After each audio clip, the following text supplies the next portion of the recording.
the Charming Giraffe, and today we are going to do a few experiments. I've got an 8x10 canvas here, and we're going to mix up some paint. Today's paint will be probably all Artist Loft Flow Acrylic.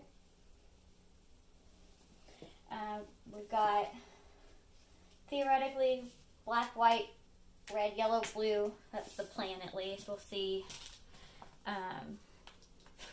once I get to the bottles. I don't know if I actually have red or yellow. We'll have to find out. And the only medium we're using is water.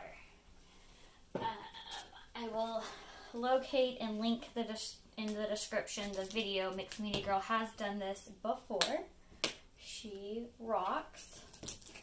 This has not been opened yet. Sorry, I'm clearly prepared for this. I watched her video a long time ago on this, and just recently I had some ideas, and I wanted to use this method for those ideas.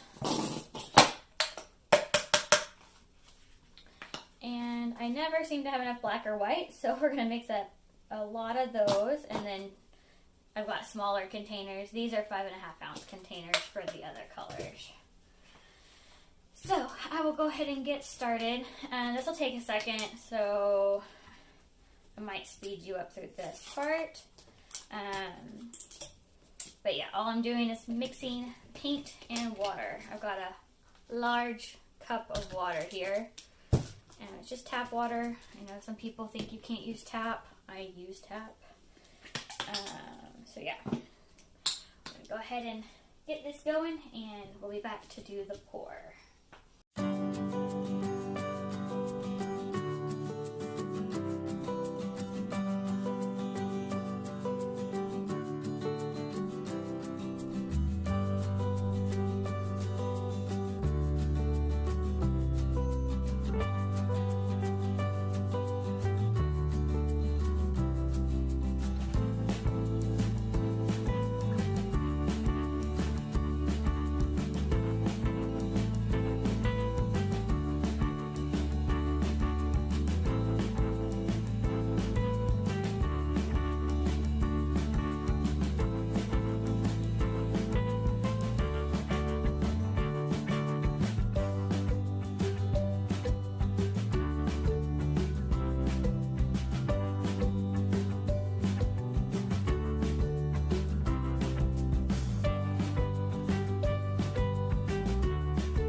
Okay, so we're back, and I mixed up all the paints as you saw, and I did a painting, which you didn't see because the camera cut out. Whenever my phone gets full, it just like corrupts the entire video, so I can have a 30-minute video going and then just lose all of it. It's so fabulous. But it actually is okay because I didn't like this. I'll bring you in for a close-up on it. It's still very wet. It's only been sitting here for like 3 hours. So some of it's all wet. But, so that means that's going to be a thumbprint, which is okay. The paint was really, really thick. So yeah, it's probably going to crack. It still looks decent as far as colors and whatnot, but just not what I was wanting. And really, I don't have a plan for this necessarily. This is just me testing these paints before I do other experiments with them. But the one thing I did learn was that it was way too thick. So with that being said, I added water to it, and we're gonna try it again. That was actually a flip cup, and my hands are messy. So I think I will go ahead and do another flip cup. So that's what all this mess is here, just so you guys know. And this will be on another 8x10 canvas, and I will just go ahead and reuse the same cup that I had before. Like I said, I have other plans for all of this paint, so I don't want to use too much on these first round of experiments. But we'll go ahead and do one more just so I will know more about how it's going to react. There was a chunk in there. It's okay though. So with me adding more paint or more water to these paints, I actually have no idea what my ratio is at this point. So I apologize for that. Just enough to where it's fluid would be my only thing I could kind of tell you here. This red is the problem child of the paints. The black is still pretty thick too, but I'll make it work for now. Add red on top and below the black. And just do a little bit more yellow and call it good.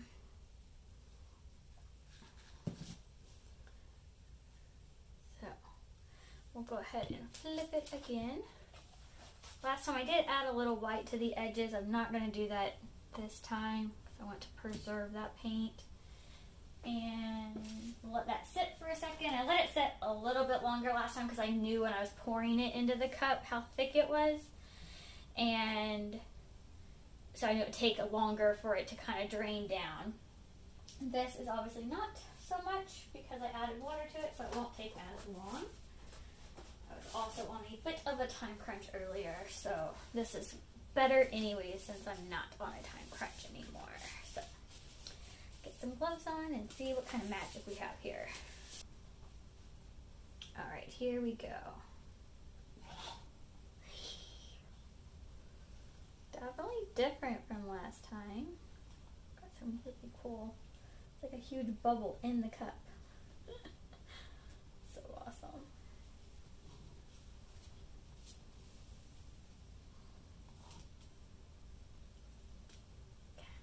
And I'll turn this upside down again.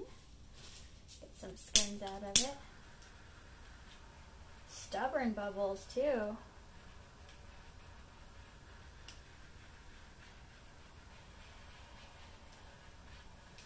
I like putting that red next to the black because it makes them really like pretty deep maroon type colors.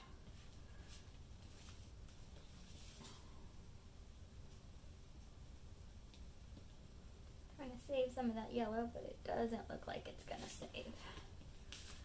I'm actually surprised at how vibrant all of this is. Hopefully we'll get some more colors popping through this black and white.